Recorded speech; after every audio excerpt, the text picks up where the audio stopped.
दोस्तों नमस्कार। सरकार की पहल पर ईपीएफओ ने 27 अगस्त 2024 को नई दिल्ली में ईपीएस 95 पेंशनरों के साथ बैठक की। देश भर में 77 लाख ईपीएस 95 पेंशनभोगी सरकार द्वारा नई पेंशन स्कीम यूपीएस लागू किए जाने के बाद न्यूनतम पेंशन बढ़ने की आस लगाए बैठे हैं। ईपीएस 95 राष्ट्रीय संघर्ष समिति के अध्यक्ष कमांडर अशोक राउत ने बताया कि केंद्रीय भविष्य निधि आयुक्त रमेश कृष्णमूर्ति के साथ समिति की बैठक में न्यूनतम पेंशन 7,500 महीना, महंगाई भत्ता और पति पत्नी को मुफ्त चिकित्सा सुविधा दिए जाने की मांग पर विभिन्न मुद्दों पर चर्चा हुई। समिति द्वारा दिए गए सुझावों पर कार्यान्वयन एवं अन्य मुद्दों पर 15 दिनों के अंदर पुनः बैठक करने पर सहमति हुई।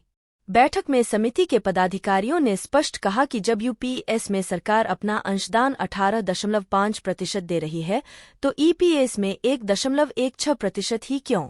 यूपीएस में न्यूनतम पेंशन 10,000 की गई है जबकि हम लोग 7,500 ही मांग रहे हैं।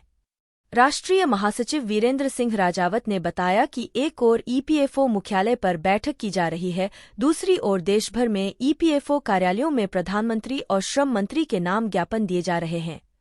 इस बैठक में अतिरिक्त सीपीएफसी चंद्रमौली चक्रवर्ती और अपराजिता जग्गी, शुभम अग्रवाल तथा समिति की ओर से राष्ट्रीय अध्यक्ष कमांडर अशोक राउत, राष्ट्रीय महासचिव वीरेंद्र सिंह राजावत, राष्ट्रीय सलाहकार पीएन पाटिल, राष्ट्रीय सचिव रमेश बहुगुणा, राजीव भटनागर, राष्ट्रीय कोषाध्यक्ष बीएस नारखेड़े, महिला मोर्चे की राष्ट्रीय अध्यक्षा शोभा आरस एवं राष्ट्रीय सचिव सरिता नारखेड़े मौजूद रही।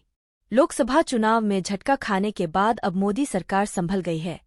महाराष्ट्र, जम्मू कश्मीर, हरियाणा और झारखंड में होने वाले विधानसभा चुनाव से पहले कर्मचारी वर्ग पर फोकस किया जा रहा है।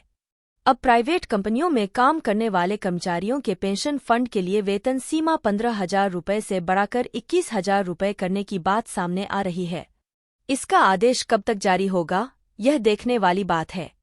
ईपीएफओ की ओर से इस तरह की बात सामने आ रही है। श्रम मंत्रालय की ओर से वित्त मंत्रालय को सिफारिश भेजी जा चुकी है। दावा किया जा रहा है कि अप्रैल में ही इसका प्रस्ताव भेजा गया है। वित्त मंत्रालय से मुहर लगने के बाद ही इसका आदेश जारी होगा। अगर ऐसा होता है तो प्राइवेट कंपनियों में काम करने वाले कर्मचारियों को बड़ी राहत मिल जाएगी। वर्तमान में पेंशन फंड के लिए 15,000 रुपये की सीमा निर्धारित की गई है। इसको बढ़ाकर 21,000 रुपये करने से यह फायदा होगा कि अंशदान की राशि बढ़ जाएगी।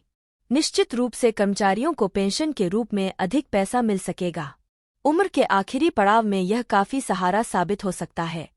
जैसा कि आप जानते हैं, मोदी सरकार ने 24 अगस्त को केंद्रीय कर्मचारियों के लिए यूनिफाइड पेंशन स्कीम यूपीएस को मंजूरी दी है। अब कर्मचारी भविष्य निधि संगठन से जुड़े प्राइवेट कंपनियों के सदस्यों की बारी है।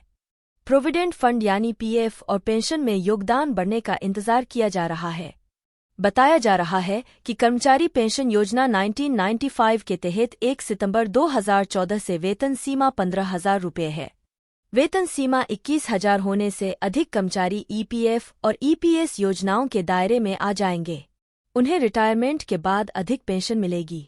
अब देखने वाली बात यह है कि जब यूपीएस में सरकार अपना अंशदान 18.5% दे रही है तो ईपीएस में 1.16% ही क्यों? यूपीएस में न्यूनतम पेंशन 10,000 की गई है जबकि ईपीएस 95 पेंशनर्स 7,500 ही मांग रहे हैं। तो सरकार को आखिर ईपीएस 95 पेंशनर्स की मांग को मानने में दिक्कत क्या है? देखते हैं ईपीएस 95 पेंशनर्स को खुशखबरी कब मिलेगी। इस पर आपकी क्या राय है, कमेंट में बताइएगा जरूर। नमस्कार।